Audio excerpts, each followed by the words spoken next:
যদি ভগৎ সিংকে ফাঁসি দেওয়া না হতো তাহলে কি আমরা আজ তাকে ঠিক একইভাবে মনে রাখতাম? আজ একটা এমন গল্প বলবো যেখানে ভগৎ সিং শহীদ হননি। এই গল্প বন্ধুত্বেরও, দেশভক্তিরও, আর এমন এক বিপ্লবীর যার বেঁচে থাকাটাই হয়ে উঠেছিল এক দীর্ঘ সংগ্রাম।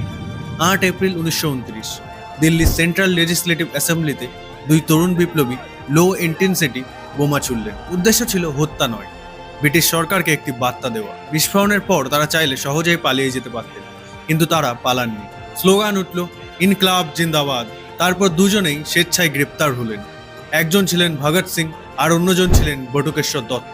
ভগৎ সিং এর সঙ্গে জেলে গিয়েও তার লড়াই থামেনি। রাজনৈতিক বন্দীদের অধিকার নিয়ে শুরু হলো এক হাঙ্গার স্ট্রাইক। 116 দিন অনশন করেছিলেন। 23 মার্চ 1931 ভগৎ সিং, রাজগুরু ও সুখদেবকে ফাঁসি দেওয়া হলো। ভগৎ সিং হয়ে গেলেন শহীদে আজম, কিন্তু বটুকেশ্বর দত্ত, তার ফাঁসি হয়নি। তাকে পাঠানো হলো আন্দামানের সেলুলার জেলে। সেখানেও তিনি প্রতিবাদ চালিয়ে যান, দীর্ঘ হাঙ্গার স্ট্রাইক করেন। বছরের পর বছর কারাবাস তার শরীর ভেঙে দেয়, কিন্তু মনকে ভাঙতে পারেনি। তারপর এলো 1947, দেশ স্বাধীন হলো।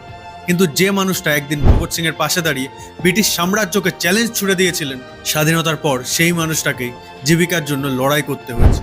তিনি বিভিন্ন কাজ করেছেন, ব্যবসা করার চেষ্টা করেছেন, এমনকি সিগারেটের কোম্পানির এজেন্ট হিসাবেও কাজ করেছেন।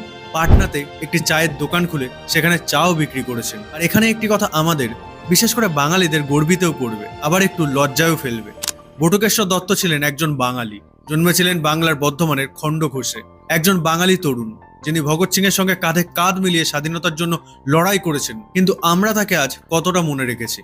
1965 সালে তার মৃত্যু হয়। তার শেষ ইচ্ছা অনুযায়ী তার শেষকৃত্য হয় হুসানিওয়ালাতে, তার বন্ধু ভগৎ সিং এর শেষকৃত্যের স্থানেই। ভাবুন, দুজন বন্ধু বিপ্লবের পথে একসঙ্গে হাঁটলেন।